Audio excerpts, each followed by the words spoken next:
Morning students. Last lecture में हमने 202 unit 4 का आर्टिकल 2.7 आइडियल इक्विलिब्रियम फिनिश किया था। आइडियल इक्विलिब्रियम क्या है?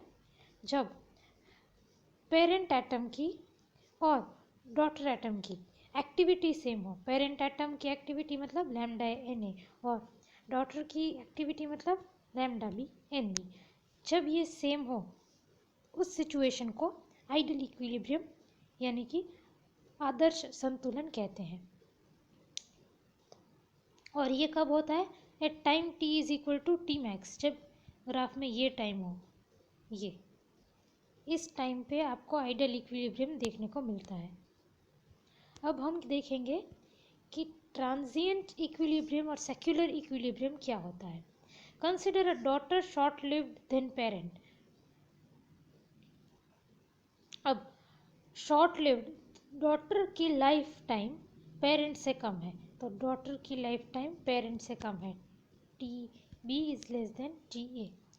उस केस में आप इक्वेशन 2.27 देखो, जिसमें आपको टाइप बी की एक्टिविटी दी है। इक्वेशन 2.27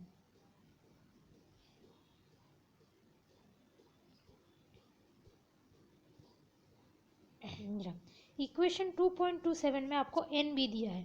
अब एन बी क्या है? Number of atoms of B type. तो एक्टिविटी ऑफ बी टाइप क्या होगा? एक्टिविटी होती है लैम्डा एन, तो एक्टिविटी ऑफ बी टाइप होगा लैम्डा बी एन बी। अब इस इक्वेशन को लैम्डा बी से मल्टीप्लाई करो दोनों साइड, तो आपको क्या मिलेगा? ये एक्टिविटी ऑफ बी टाइप। तो इस इक्वेशन को दोनों साइड लैम्डा बी से मल्टीप्लाई करो, फिर आपकी कुछ ऐसी इक्वेशन आएगी।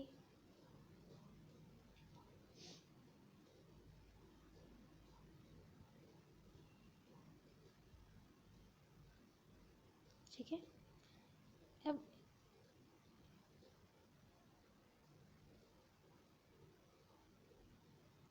Since lambda N A is equal to lambda A N naught epsilon minus lambda A T. अब आपने एन ए का भी लास्ट लेक्चर में देखा था कि एन ए कितना होगा। ये एन ए देखा आपने। ये एन ए क्या है? Number of atoms in of A type. तो दोनों साइड लैम्डा ए से मल्टीप्लाई करो, तो ये लैम्डा एन ए क्या है? लैम्डा ए एन ए है आपका। लैम्डा ए एन ए ये ए टाइप की एक्टिविटी है, लैम्डा ए एन ए।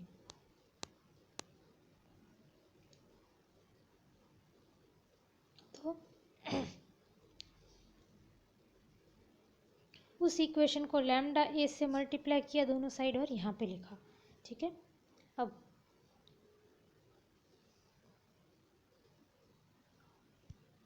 अब आप वापस इस इक्वेशन पे आ जाओ। अब इस इक्वेशन में आप lambda exponential minus lambda A T को आप कॉमन निकालो, तो कैसा इक्वेशन बचेगा? इसको आप कॉमन निकालोगे बाहर, तो यहाँ पे आएगा 1 और यहाँ पे आएगा exponential minus lambda B minus lambda A T इसकी जगह पे। तो आपका इक्वेशन कुछ ऐसा बन जाएगा। ठीक है। ये सिंपल मैथमेटिक्स यूज़ किया, कुछ नहीं। उसके बाद अब आप ये देखो, lambda N zero exponential minus lambda A T ये सेम है ये दोनों, तो हम इसकी जगह पे lambda A N A put कर सकते हैं। तो इसकी जगह पे मैंने ये देखो lambda B N B is equal to इतना होता है, और इस लैम्डा ए एन ज़ीरो और एक्सपोनेंशियल लैम्डा ए टी की जगह पे मैंने ये पुट कर दिया लैम्डा एन ए यहाँ पे। तो इसी इक्वेशन को मैंने यहाँ पे वापस लिखा।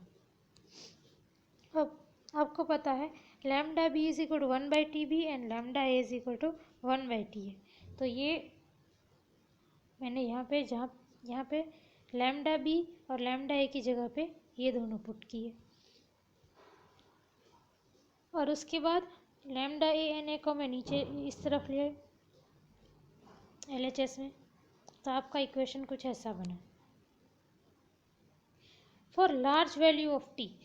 अब अगर टी की वैल्यू बहुत ज़्यादा है, for large value of T मतलब T tends to infinity, T काफ़ी बड़ा है, तो ई रेस टू, यहाँ पे जो है e raise to minus T माने कि क्या होगा, e raise to e tends to minus infinity, और e tends to minus infinity क्या है आपका, ज़ीरो। मतलब for large values of T, T की काफ़ी लार्ज वैल्यूज़ होगी तब ये ज़ीरो हो जाएगा। तो बचेगा क्या, सिर्फ इतना। So lambda B N B by lambda N A is equal to T A by T A minus T B. अब T A more than T B है, इस केस में अगर T A more than T B हो तो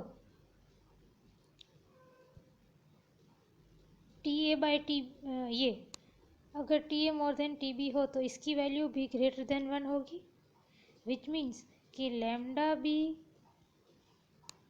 अगर ये greater than one है तो ये भी ग्रेटर देन वन होना चाहिए।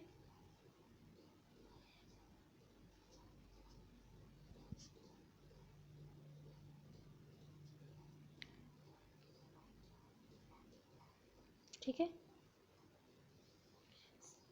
When equation 2.32 holds, we say that transient equilibrium exists between parent and daughter.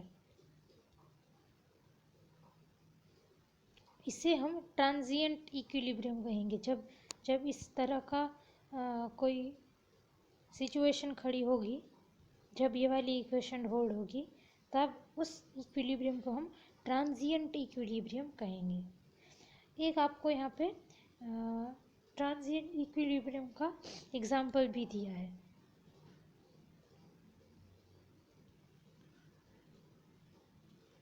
पहले अब नेक्स्ट केस क्या लेंगे, if daughter is longer lived then parent.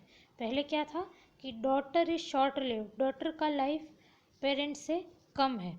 अब हम उससे उल्टा लेंगे कि डॉटर का जो लाइफ है वो पेरेंट से ज़्यादा है। देखो, mean life time of daughter B is more than mean life time of parent A. अगर ऐसा हुआ तो इक्वेशन 2.31 के हिसाब से, इक्वेशन 2.31 के इस इक्वेशन में आप T A less than T B डालो। इस इक्वेशन में T A less than T B डालोगे तो आपको दिखेगा कि जैसे जैसे टी बढ़ेगा, जैसे जैसे टाइम आगे बढ़ेगा, वैसे वैसे lambda B by N B, lambda B N B by lambda N A बढ़ता जाएगा। जैसे जैसे टाइम बढ़ेगा वैसे वैसे ये lambda B N B by lambda A N A भी बढ़ता जाएगा। See the ratio lambda B N B by lambda A N A continuously increases as time increases.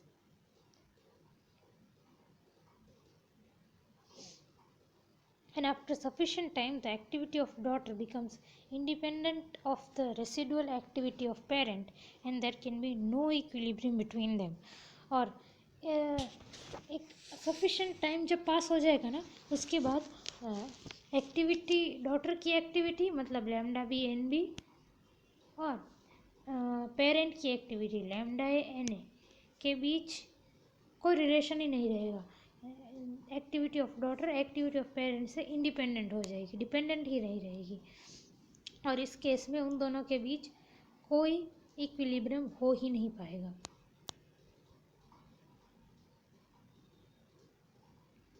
ये क्या है, कोई इक्विलिब्रियम ना हो पाएगा, वो केस कौन सा है, T A less than T B, मतलब कि daughter is longer lived then parent. Let us now consider an important case of daughter being much short lived then parent. Daughter जो है वो अपने पेरेंट से काफ़ी शॉर्ट लिव्ड है। ये डॉटर है और ये पेरेंट है, तो डॉटर की लाइफ टाइम पेरेंट के लाइफ टाइम से काफ़ी कम है। अब T A more than T B है तो 1/TA very less then 1/TB, तो 1/t ए क्या है, लैम्डा ए, और 1/t बी क्या है, लैम्डा बी। तो लैम्डा ए लेस देन लैम्डा बी। ठीक है। इक्वेशन 2.30 बिकम्स, अब इस केस में इक्वेशन अपना ये जो इक्वेशन है 2.30, ये इक्वेशन कैसा रहेगा। अब इसमें हमें क्या करना है, lambda A is very less than lambda B. अगर इस केस में lambda A is very less than lambda B रखो तो आपका इक्वेशन कुछ ऐसा बनेगा।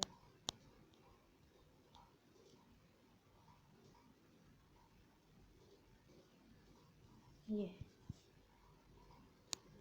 कैसे,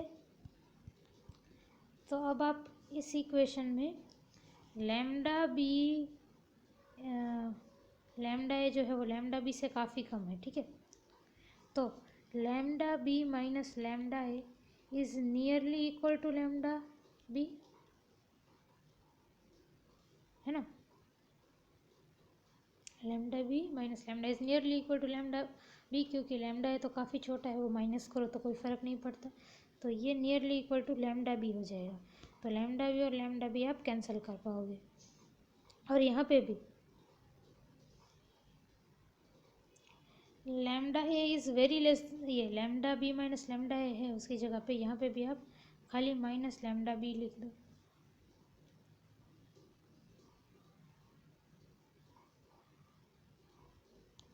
तो आपका equation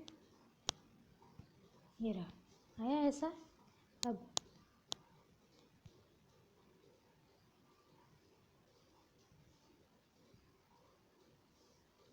that is the daughter activity is controlled by its own decay constant. इस केस में क्या हो गया कि डॉटर की एक्टिविटी, ये है डॉटर की एक्टिविटी, उसको कौन कंट्रोल कर रहा है, लैम्डा बी, ये रहा। तो lambda B has a major control. तो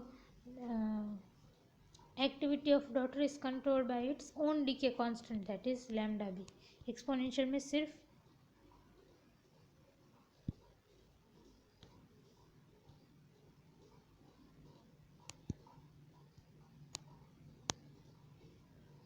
माइनस लैम्डा बी है, इसीलिए। It can be seen for T very less than T V, मतलब कि अगर हम टाइम ऐसा ले कि वो डॉटर के मीन लाइफ टाइम से काफ़ी ज़्यादा हो, तो क्या होगा। T more than T B है, तो आपका e raise to minus lambda B T क्या होगा, e raise to minus lambda B T है, ई रेस टू, अब माइनस लैम्डा बी क्या है, minus lambda B is equal to 0.693/TB। ठीक है। अब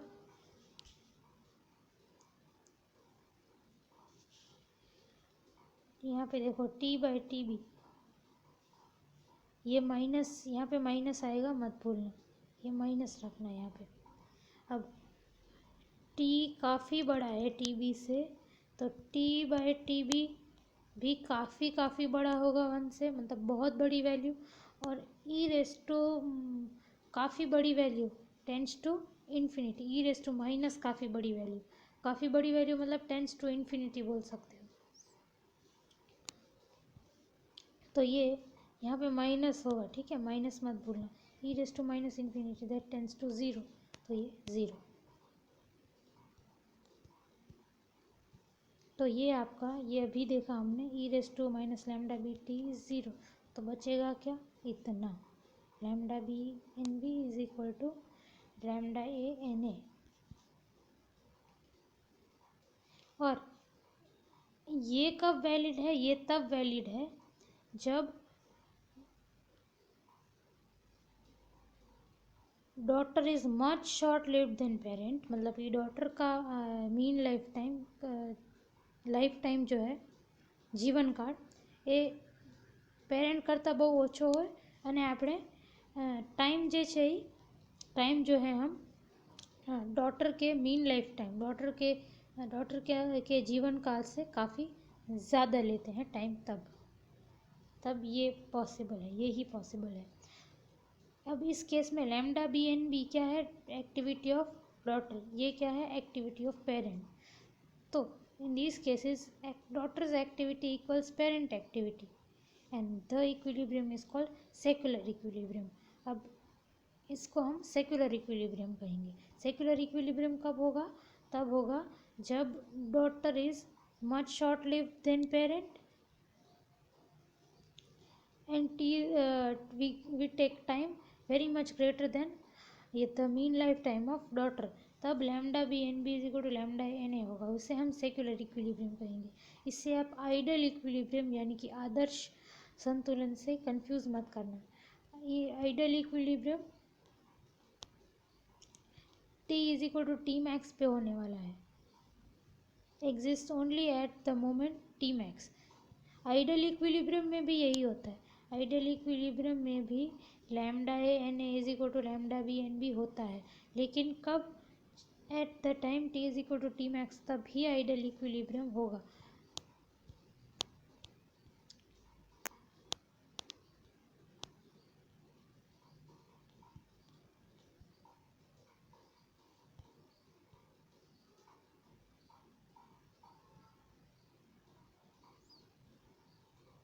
अब इस इक्वेशन को आप इस तरह से लिख सकते हो. Lambda B by lambda A is equal to N A by N B. Correct. अब लैम्डा बी इज 1/TB और lambda A proportional to 1/TA. तो हम इसको लैम्डा बी बाय लैम्डा ए को TA/TB लिख सकते हैं. तो मैं अगर अब इन दोनों इक्वेशन को देखा जाए तो lambda B by lambda A is equal to TA/TB is equal to NA/NB. Therefore, in case of secular equilibrium, ratio of number of parent and daughter nuclei is constant and is equal to ratio of their half life. Secular equilibrium में क्या होता है कि जो ratio है number of parent atom, N A क्या है? Number of parent, और एन बी क्या है? Number of daughter atoms. तो इन दोनों का रेशियो कांस्टेंट होगा और किससे इक्वल होगा? पेरेंट और डॉटर के अपने अपने मीन लाइफ टाइम से इक्वल के रेशियो से इक्वल होगा. ये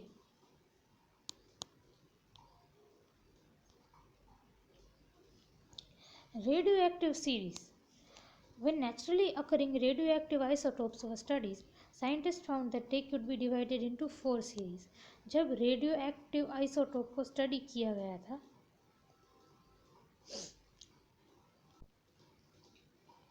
हमारे पास नेचुरली अकरिंग 4 रेडियोएक्टिव सीरीज हैं. अब आप इन 4 रेडियोएक्टिव सीरीज को डिफ्रेंशिएट कैसे करोगे? अगर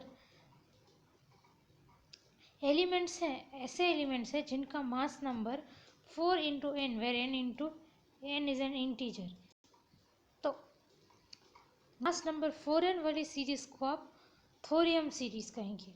इसका थोरियम सीरीज का पेरेंट ऑब्वियसली 232 थोरियम है और उन सीरीज के सारे एलिमेंट्स का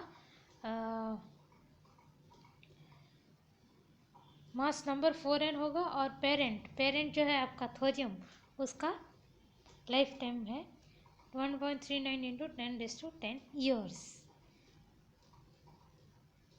और वैसे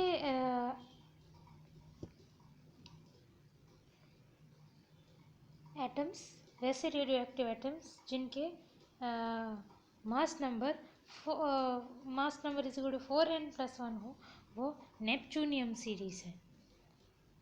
parent is 237 neptunium and mean life time of parent is 2.25 into 10⁻6 years.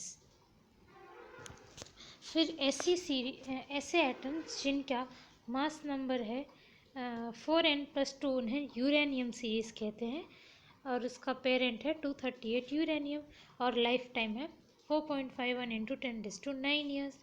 और आखिरी में चौथी सीरीज है जिसका मास नंबर होता है 4n+3, उसे एक्टिनियम सीरीज कहते हैं और उसका पेरेंट है, सीरीज का पेरेंट है 235 एक्टिनियम और उसका मीन लाइफ टाइम है 7.07 इंटू 10⁸ यह है आपकी 4 नेचुरली अकरिंग न्यूक्लियोटाइड सीरीज। अब ऐसा देखा गया है कि नॉर्मली अगर नॉर्मली एक न्यूक्लियाई एक ही टाइप के का डीके करता है। अगर एक न्यूक्लियाई है वो कंटिन्यूसली, अगर बीटा एमिशन हो रहा है तो कंटिन्यूसली बीटा पार्टिकल ही एमिट करता जाएगा, अगर अल्फा पार्टिकल एमिट हो रहा है तो कंटिन्यूसली अल्फा पार्टिकल ही होता जाएगा। तो एक ही पर्टिकुलर मोड है। But in many cases have been found in which a smaller percentage of nuclei will decay by a different mode, which means कि ऐसे भी केसेस पाए गए हैं जिसमें थोड़े से न्यूक्लियाई जो है वो अल्फा एमिशन करके डीके होंगे, बाकी सारे बीटा एमिशन करके डीके होंगे। ऐसा मिक्स में भी पाया गया है। इस फिनोमिना को हम ब्रांचिंग कहते हैं। It is called branching. अब थोरियम सीरीज का डीके दिया है। थोरियम का पेरेंट देखो, ये रहा। थोरियम सीरीज का पेरेंट है 232 थोरियम और वो किस तरह से डीके होता है। फिर ये नेपच्यूनियम सीरीज दिया है और नेपच्यूनियम का आपको पेरेंट, ये रहा नेपच्यूनियम का पेरेंट और वो किस तरह से डीके होता है, ये आपको फिगर है। फिर यूरेनियम सीरीज, यूरेनियम 238 पेरेंट है और फिर किस तरह डीके होता है ये आपको दिया है। और फिर है एक्टिनियम सीरीज का पेरेंट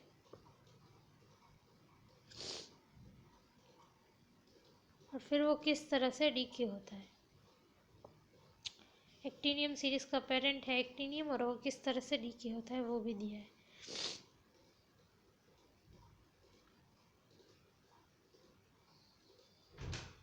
फिर अब आपको पता है that 1/λ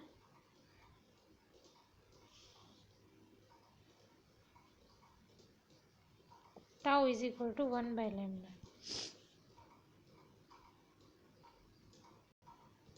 life time is inversely proportional to decay constant.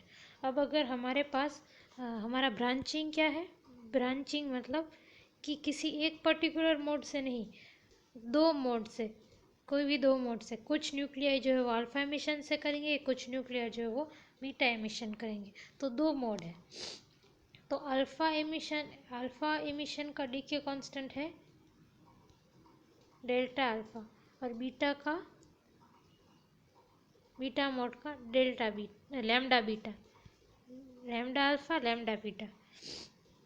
तो मीन लाइफ टाउ क्या होगा, mean life tau is equal to 1/λ और लैम्डा क्या है, lambda alpha plus lambda beta. तो ये आपका मीन लाइफ।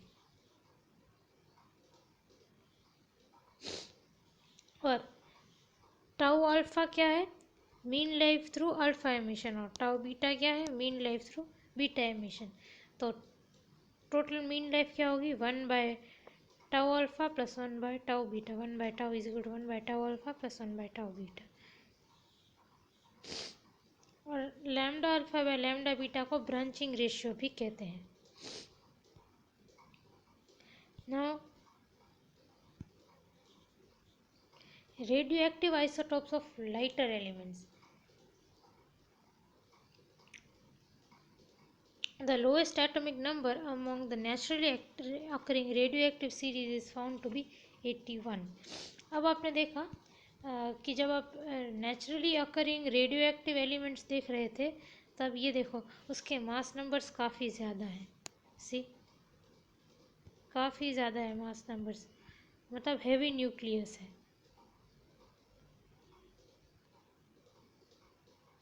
ये देखो,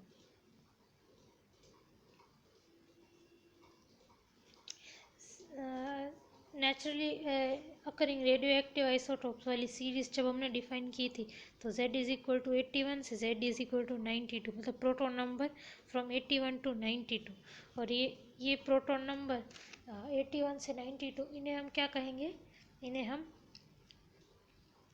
हैवी न्यूक्लियस कहेंगे, हैवी न्यूक्लियस, जिसमें प्रोटॉन नंबर और मास नंबर ज़्यादा है।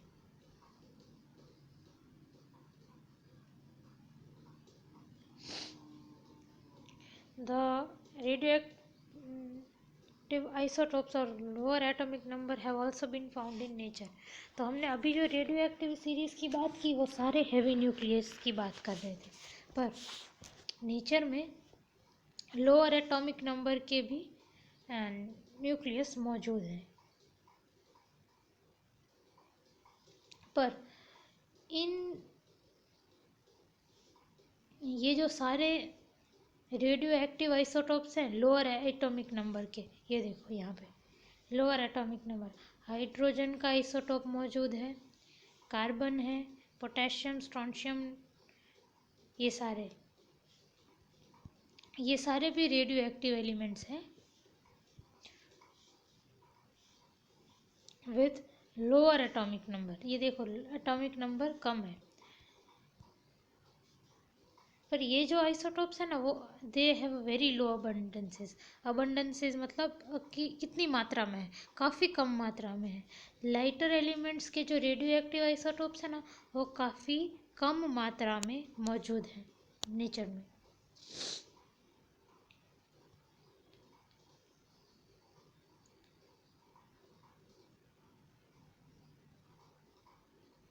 पर ये जो आप कार्बन देख रहे हो, ये 14 सी मतलब 14 carbon. The nuclear of 14 carbon are been continuously produced by cosmic ray neutron bombardment of 14 nitrogen, hence its activity is continuously replenished. अब एटमॉस्फेयर में काफ़ी नाइट्रोजन है, तो अब इस नाइट्रोजन पे 14 नाइट्रोजन पे जब कॉस्मिक रे न्यूट्रॉन बॉम्बार्ड होता है तब 14 कार्बन बनता है। तो 14 कार्बन आपका कंटिन्यूसली आपके एटमॉस्फेयर में बनता जा रहा है। अब ये मैंने पॉइंट क्यों नोट करवाया वो आपको आगे दिख समझ आएगा। 2.11 is artificial radioactivity। Artificial radio activity Gujarati medium वालों के लिए कृत्रिम रेडियो एक्टिविटी। आर्टिफिशियल, पहले क्या हो रहा था, नेचुरली अकरिंग रेडियो एक्टिविटी, बाहर से हम कुछ कोई प्रोसेस, एक्सटर्नल फोर्स या कुछ अप्लाई, हीट या कुछ भी अप्लाई नहीं कर रहे थे, वो खुद ब खुद डीके हो रहा था, उसे हम स्पॉन्टेनियस डीके या फिर नेचुरल रेडियो एक्टिविटी कह रहे थे, जो खुद ब खुद होता है नेचर में। अब हम देखेंगे आर्टिफिशियल रेडियो एक्टिविटी, मतलब हमें आर्टिफिशियली रेडियो एक्टिविटी को करवानी पड़ेगी, लैब में कुछ कंडीशंस बनानी पड़ेगी, कुछ एनर्जी, कुछ वर्क करना पड़ेगा, तब जाके आपका रेडियो एक्टिव डीके होगा, उससे आप आर्टिफिशियल रेडियो एक्टिविटी कहोगे। Rutherford was the first man to accomplish the artificial transmutation of one element to another। Rutherford ने 1919 में पहली बार एक एलिमेंट को दूसरे एलिमेंट में कन्वर्ट किया था। एक एलिमेंट डीके होकर दूसरा एलिमेंट बने, उसे हम क्या कहते हैं, रेडियो एक्टिविटी। और वो रेडियो एक्टिविटी कैसे उसने की थी, आर्टिफिशियली उसने कंडीशंस क्रिएट की थी, तो उसे हम कहते हैं आर्टिफिशियल रेडियो एक्टिविटी। अब वो उसने कैसे किया, A chamber was filled with nitrogen and alpha particles from 212 polonium source। एक चैम्बर लिया उसने, ठीक है, उस चैम्बर को उसने नाइट्रोजन और अल्फा पार्टिकल से भर दिया। कैसे, 212 पोलोनियम के सोर्स से निकलते हुए अल्फा पार्टिकल और nitrogen.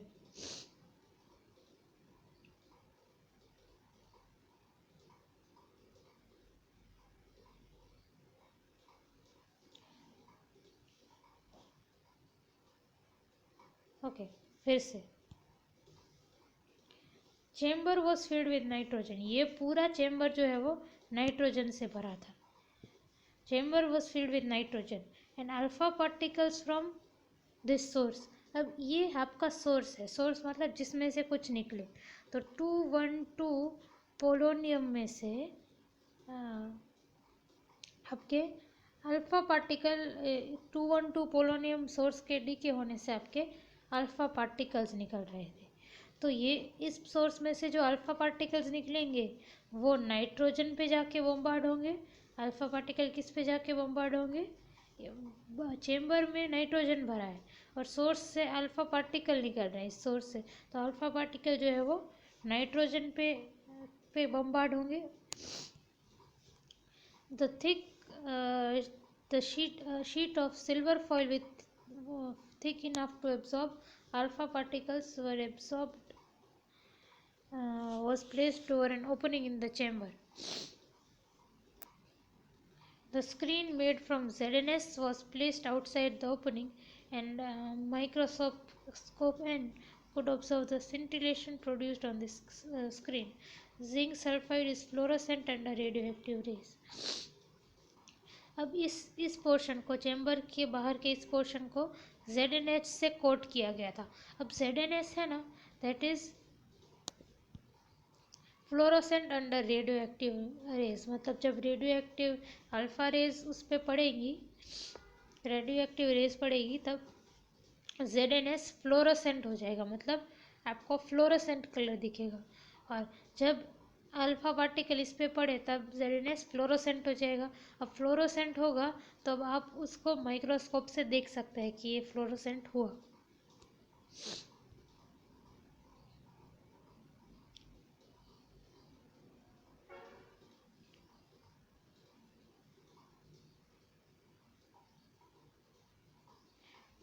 Rutherford concluded that the scintillations were produced by particles which were ejected from nitrogen nuclei as a result of alpha bombardment. These were identified as proton. अब Rutherford ने microscope से देखा कि यहाँ पे scintillation मतलब fluorescent colour दिख रहा है। अब ZNS जो है वो रेडियो एक्टिव पार्टिकल के आने पे ही फ्लोरोसेंट होता है, मतलब कि अंदर पहले नाइट्रोजन भरा हुआ था, तो नाइट्रोजन तो रेडियो एक्टिव है नहीं। अब अल्फा पार्टिकल जब नाइट्रोजन पे बम्बार्ड किए गए इस सोर्स से, तो क्या हुआ?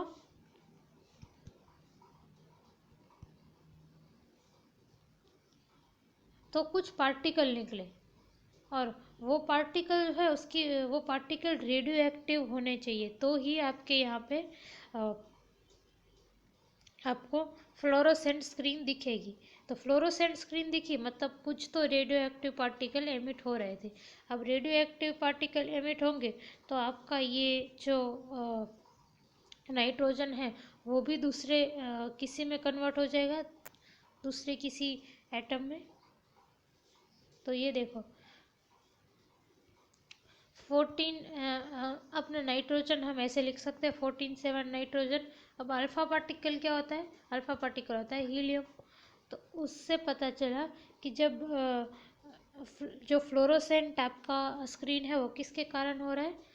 प्रोटॉन के कारण हो रहा है। तो प्रोटॉन क्या है? हाइड्रोजन। और जब हीलियम हाइड्रोजन में कन्वर्ट हो तो ये जो नाइट्रोजन है वो ऑक्सीजन में कन्वर्ट हो जाएगा। Simple chemistry. तो देखो एक एलिमेंट दूसरे एलिमेंट में कन्वर्ट हुआ, नाइट्रोजन ऑक्सीजन में कन्वर्ट हुआ, वो भी आर्टिफिशियली करवाया गया है लैब में। तो ये था first artificial radioactivity done by Rutherford in 1919 कि नाइट्रोजन को 14 नाइट्रोजन को 17 ऑक्सीजन में कन्वर्ट किया गया। The decay theories are same for artificially produced radioactive substances as the same laws that govern natural radioactivity hold. अब जो भी DK theories या लॉज हमने नेचुरल रेडियो एक्टिविटी में पढ़े वो सारे के सारे आर्टिफिशियल में भी अप्लाई होते हैं।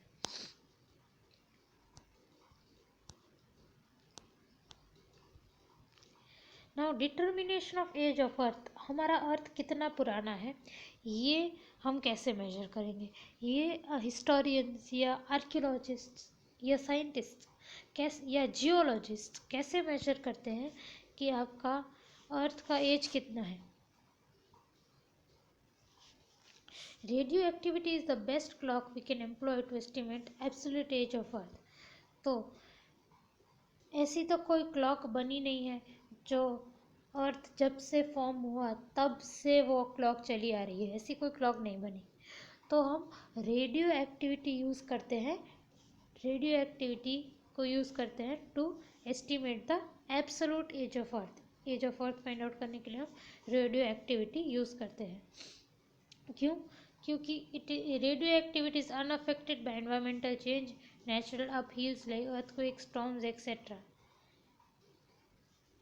तो हमारा जो रेडियो एक्टिविटी है वो वो किसी पे डिपेंड नहीं करता, वो environmental change, earthquake, storm, flood, droughts, इन सब का रेडियो एक्टिविटी पे कोई असर नहीं पड़ता।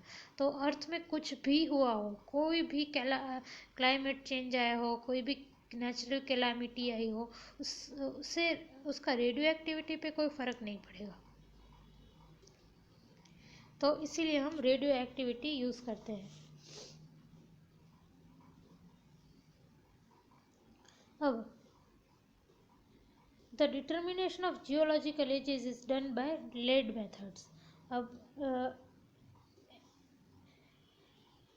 जियोलॉजिकल एज मतलब कि अर्थ की एज फाइंड आउट करने के लिए हम लेड मेथड्स यूज़ करते हैं। और लेड मेथड्स में ये 4 न्यूक्लियर प्रोसेस है, सॉरी 3 न्यूक्लियर प्रोसेस है।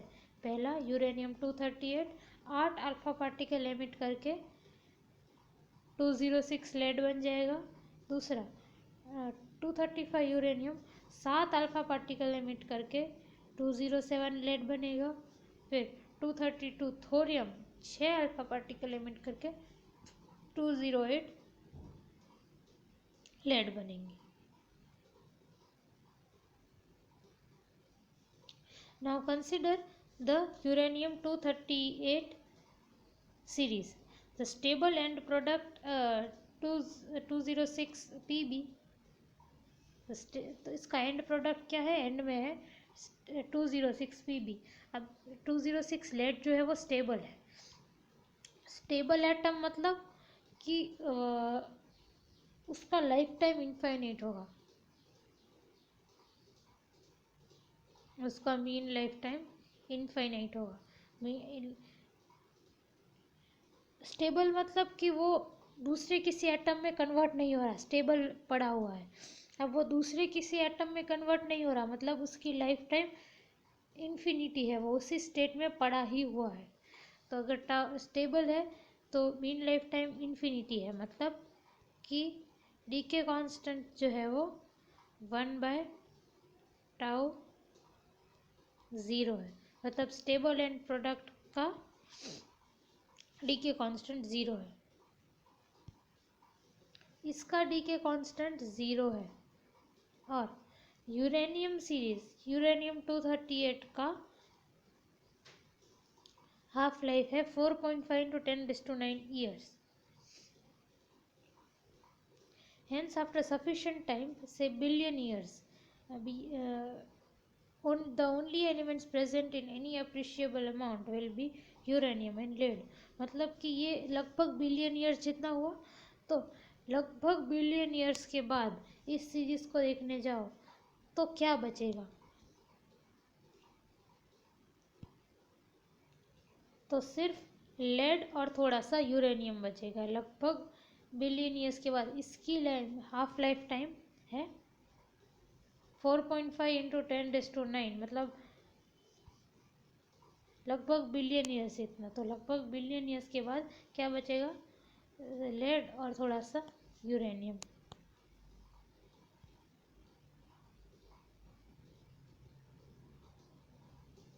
Quantity of Pb will continuously go on increasing while uranium will get continuously depleted। अब जैसे जैसे टाइम बढ़ेगा वैसे वैसे यूरेनियम लेड में कन्वर्ट होते जाएंगे। तो कंटिन्यूसली यूरेनियम जो है वो यूरेनियम के नंबर्स घटते जाएंगे, यूरेनियम डिप्लीट होता जाएगा, डिप्लीट होना मतलब कम होना, और लेड जो है वो कंटिन्यूसली बढ़ता जाएगा बढ़ता जाएगा बढ़ता जाएगा।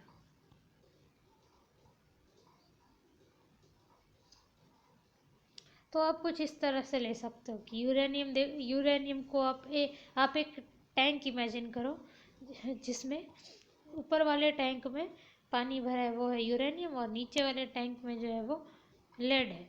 तो आप अगर टैंक का ये नल खोल दोगे तो कंटिन्यूसली यूरेनियम में से कम होता जाएगा और कंटिन्यूसली लेड में भरता जाएगा। ये वाटर फ्लो एनालॉजी मतलब समझने के लिए। अब इसको ये हमने वो वाटर फ्लो से समझा, अब हम इसको इक्वेशन से समझते हैं। तो इक्वेशन 2.27 देखो।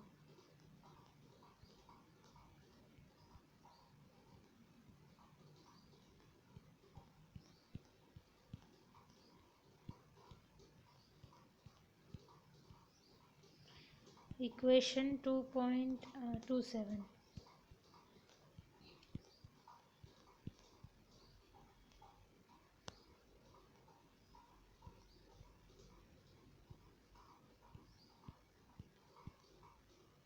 ये रहा। इस इक्वेशन 2.27 को आप लिखो फिर से।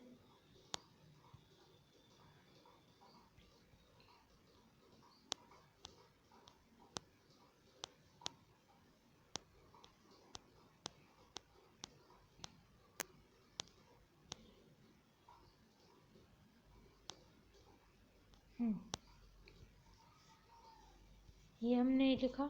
अब हमारे केस में पेरेंट क्या है? पेरेंट है यूरेनियम, और डॉटर क्या है? डॉटर है PB. So your parent is uranium. हम जब A particle to B particle कहते हैं तब ए पेरेंट होता है, बी डॉटर होती है। हमारे केस में ए क्या है? यूरेनियम, और बी क्या है? लेड। तो लैम्डा ए क्या होगा? इसका डीके कांस्टेंट, और लैम्डा बी क्या होगा? इसका decay constant. Lambda B is equal to lambda P B is equal to zero. हमने अभी देखा lambda P B is zero. और लैम्डा ए क्या है? इसकी हाफ लाइफ, मतलब लैम्डा ऑफ यू। और लैम्डा ऑफ यूरेनियम क्या है वो हमें फाइंड आउट करनी है। मिल जाएगी आपको लैम्डा ऑफ यूरेनियम, क्योंकि आपके पास क्या है? हाफ लाइफ है। अब हाफ लाइफ से आप डी के कॉन्स्टेंट फाइंड आउट कर सकते हो इस तरह से।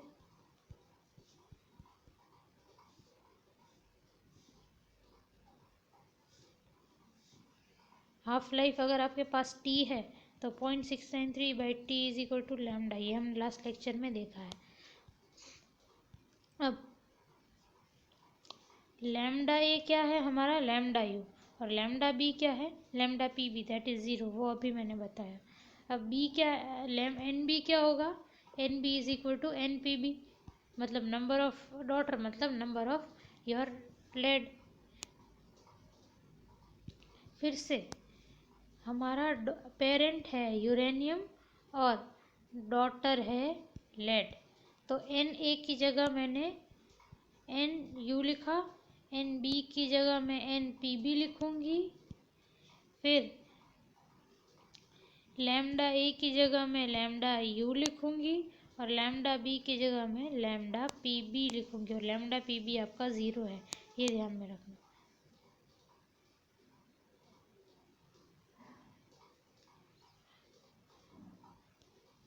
अब N zero is equal to N U, N zero is equal to N U, मतलब कि स्टार्टिंग में कितने थे? एन ज़ीरो क्या है? ओरिजिनली आपका टाइम। एन ज़ीरो क्या है? ओरिजिनली जब T is equal to zero starting में आपके कितने एटम्स थे?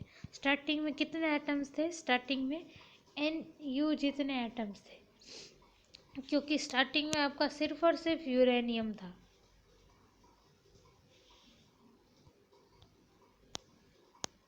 तो N zero is equal to N U. Now N P B will be equal to,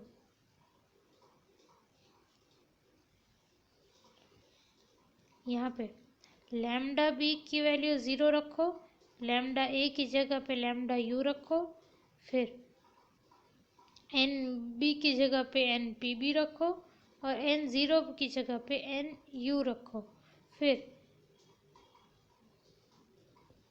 यहाँ पे लैम्डा ए की जगह पे लैम्डा यू, लैम्डा बी की जगह पे 0 और यहाँ पे भी लैम्डा यू। तो आपका ये इक्वेशन कुछ ऐसा बनेगा, N P B is equal to minus N U exponential minus lambda U T minus 1।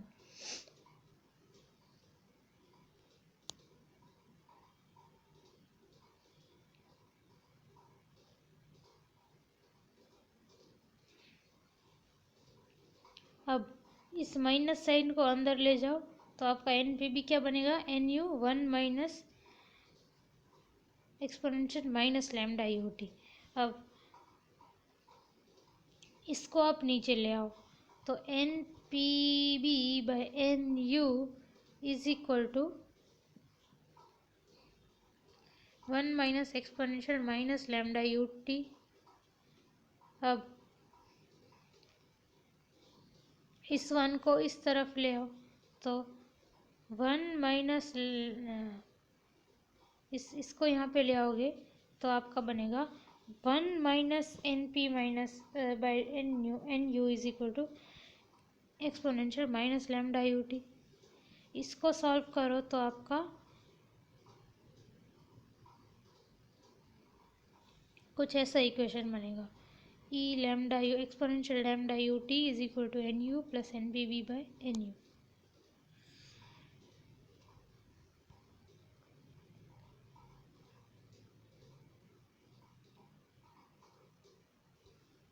Now present number of Pb atoms plus present number of uranium atoms is equal to number of uranium atoms originally present. तो the nu, अब originally starting में जो है वो n nu number of atoms present थे, ठीक है। Originally मतलब at time t is equal to 0। जैसे जैसे टाइम आगे बढ़ा तो कुछ यूरेनियम एटम्स जो है वो लेड में बदलते गए, कुछ यूरेनियम एटम्स लेड में बदलते गए और बाकी यूरेनियम रह गए। तो और कुछ इन दोनों का अगर सम करोगे, कुछ लेड में बदले और कुछ यूरेनियम रह गए, तो N P B plus N U is equal to number originally थे उतने, क्योंकि ये जो एन यू है इतने अगर आपके पास 5 यूरेनियम एटम्स हैं उनमें से 2 जो है वो लेड बन गए और 3 यूरेनियम रह गए, तो आप इन दोनों का सम करोगे तो आपको ये मिल जाएगा। तो यही है N P B plus N U is equal to N you.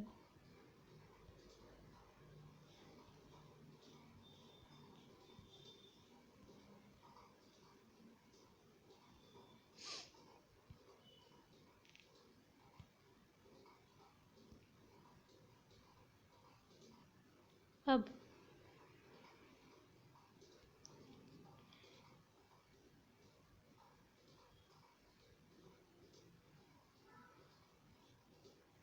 इसको आप सॉल्व करो, इसको आप सॉल्व करोगे तो क्या होगा, इसको आप सॉल्व करो मतलब क्या करना है आपको, इन दोनों का इसका लॉग लेना है दोनों साइड। इसका लॉग लोगे तो क्या होगा, lambda U T is equal to log N U plus N P B by N U, ठीक है। अब ये इक्वेशन है। अब इसमें से आप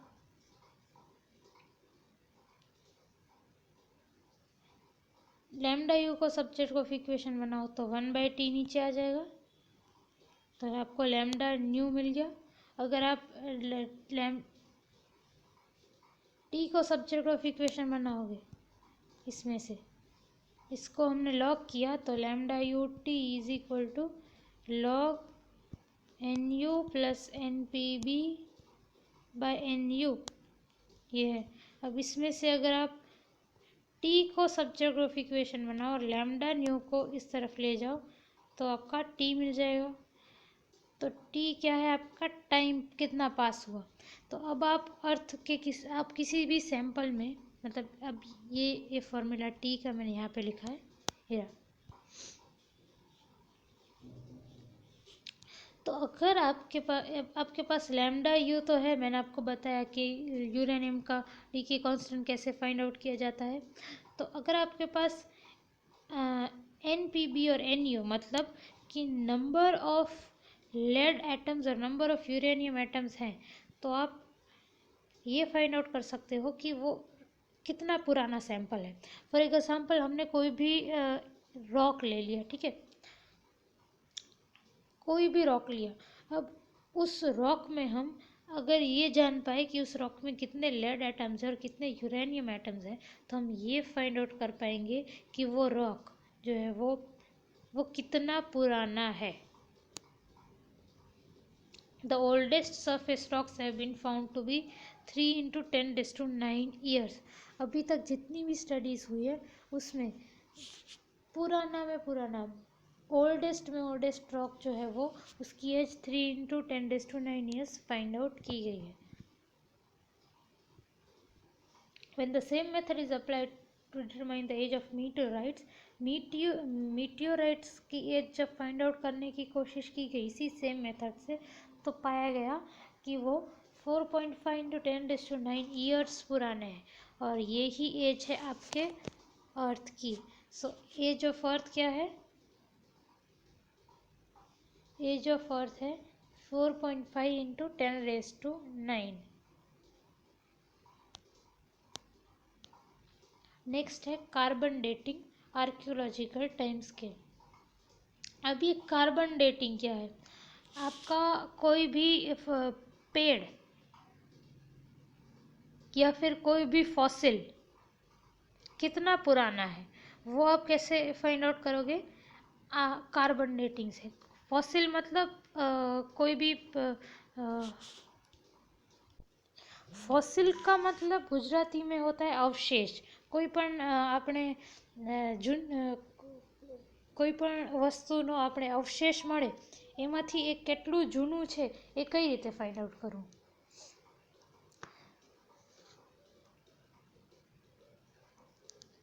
એના માટે આપણે આર્કિયોલોજીકલ ટાઈમ સ્કેલ વાપરશું અને એ છે કાર્બન ડેટિંગ। હવે મેં તમને પહેલાં આગળ કીધું હતું कि मैंने आपको आगे कहा था कि कॉस्मिक रेस जब नाइट्रोजन पे बम्बार्ड होते हैं, यहाँ पे देखो ये आगे हमने देखा था, यहाँ पे जब कॉस्मिक रे न्यूट्रॉन्स नाइट्रोजन पे, एटमॉस्फेयर में नाइट्रोजन पे बम्बार्ड होते हैं, तब कंटिन्यूसली 14 कार्बन बनता जाता है। ये मैंने आपको पहले 2.10 में बताया था। उसका हम यूज़ कैसे करेंगे वो देखो।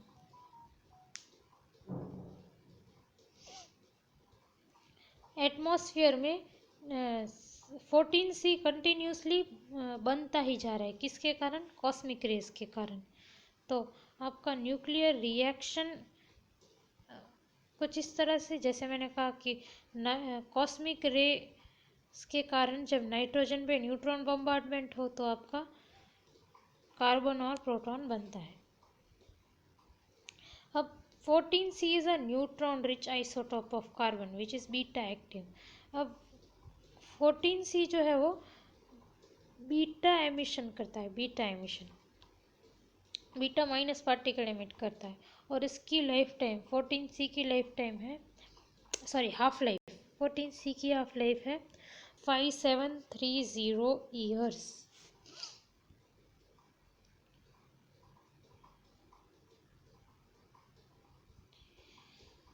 (14C) gets combined with hydrogen and oxygen, eventually finds its way into organic matter। 14C hydrogen, जो कार्बन है वो हाइड्रोजन और ऑक्सीजन से कंबाइन होके ऑर्गेनिक मैटर के अंदर घुस जाता है। When an animal or plant dies, its intake of carbon stops, and from that moment, decay of 14C is the only process which continues. तो कोई भी एनिमल या प्लांट जिसका अवशेष फॉसिल आपको मिला है, अब उसे हमें स्टडी करना है। अब आप ये सोचिए कि कोई भी एनिमल या प्लांट है, वो कार्बन कब तक इनटेक करेगा? जब तक वो जिंदा है तब तक वो कार्बन को इनटेक करेगा, अंदर लेगा। तो उसकी बॉडी में कार्बन तब तक घुसेगा, जाएगा। अब जब वो मर जाएगा, जब वो प्लांट या एनिमल मर जाएगा, तब उसकी वो कार्बन का इनटेक, कार्बन को लेना बंद कर देगा।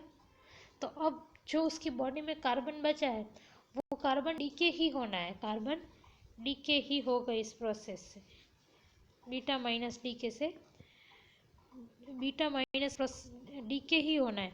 जब तक वो जिंदा था तब तक कार्बन डीके भी हो रहा था और साथ में कार्बन उसकी बॉडी में आ भी रहा था, कंटिन्यूसली कार्बन आ भी रहा था और डीके भी हो रहा था जब तक वो जिंदा था। अब वो मर गया, उसके बाद तो कार्बन आएगा नहीं बाहर से, कोई लाइफ प्रोसेस से कार्बन आएगा नहीं क्योंकि इज डेड।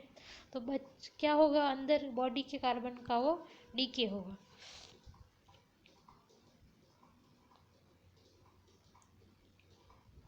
तो now by carefully measuring the 14C activity of fossil or dead tree, it is possible to estimate its age।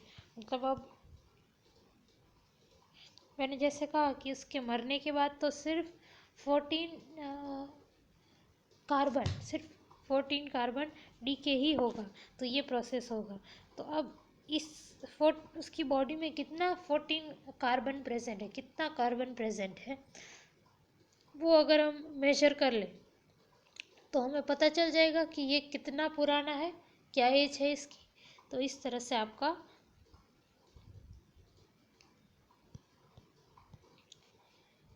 As determine होती है, इसे कहते हैं कार्बन डेटिंग।